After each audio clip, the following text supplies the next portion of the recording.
हम पुकार पुकार के बोल रहे हैं सर, आदमी लोग सुन रहे नहीं है। ये तो जादू वाला तेल नहीं है, ये 108 जड़ी बूटी का तेल रहता है। इस साल मकर संक्रांति का पर्व 14 जनवरी यानी मंगलवार के दिन मनाया जाएगा। 3 साल बाद 14 जनवरी को मकर संक्रांति का संयोग बन रहा है। साल 2024, 2023 और 2022 में श्रद्धालुओं ने 15 जनवरी को संक्रांति पर्व मनाया था। साल 2021 में संक्रांति का पर्व 14 जनवरी को पड़ा था। पंचांग के अनुसार भगवान सूर्य मकर राशि में 14 जनवरी को दिन के 2:58 पर प्रवेश कर जाएंगे। इसी के साथ खरमास भी समाप्त हो जाएगा। इसी दिन मकर संक्रांति का पुण्य काल दिन भर रहेगा। पूजा का समय सुबह 7:02 के बाद शुरू हो जाएगा। स्नान दान के लिए ये पर्व शुभ फलदायी माना गया है। हिंदू पंचांग के अनुसार मकर संक्रांति का महापुण्य काल की शुरुआत सुबह 9:03 पर होगी। वहीं इसकी समाप्ति सुबह 10:48 पर होगी। इसके साथ ही पुण्य काल सुबह 9:03 से शाम 5:46 तक रहेगा। इसके अलावा ब्रह्म मुहूर्त सुबह 5:27 से 6:21 तक रहेगा। मकर संक्रांति पर गंगा स्नान का विशेष महत्व है।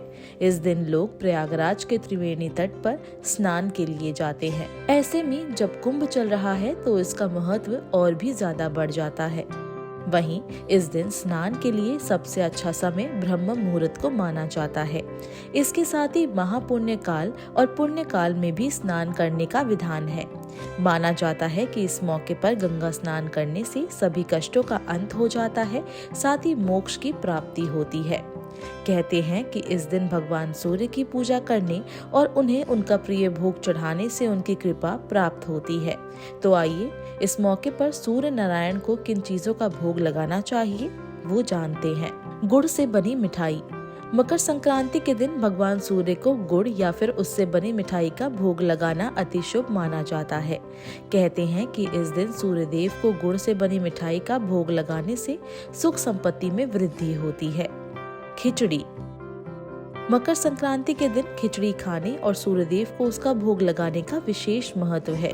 मान्यता है इसे भोग के रूप में अर्पित करने से कुंडली में सूर्य की स्थिति मजबूत होती है, साथ ही घर में बरकत आती है। तिल के लड्डू। मकर संक्रांति पर भगवान सूर्य को तिल के लड्डू का भोग लगाना बहुत ही शुभ माना जाता है। इससे जीवन में खुशहाली आती है, साथ ही रिश्ते भी मधुर होते हैं। मकर संक्रांति पर तिल के लड्डू बनाने और खाने का विशेष महत्व है। कहते हैं कि इस दिन का तिल से गहरा संबंध है और इसी कारण से इस त्योहार को तिल संक्रांति के नाम से भी जाना जाता है। माना जाता है कि तिल के बीज पर भगवान यम का आशीर्वाद होता है और यही कारण है उन्हें अमृत के बीज के रूप में जाना जाता है। मकर संक्रांति के अवसर पर सलाह दी जाती है कि शनि या राहु के दुष्प्रभाव से बचने के लिए मंदिरों में काले तिल चढ़ाने चाहिए, साथ ही गुड़ और सफेद तिल से बने तिल के लड्डू का सेवन भी करना चाहिए।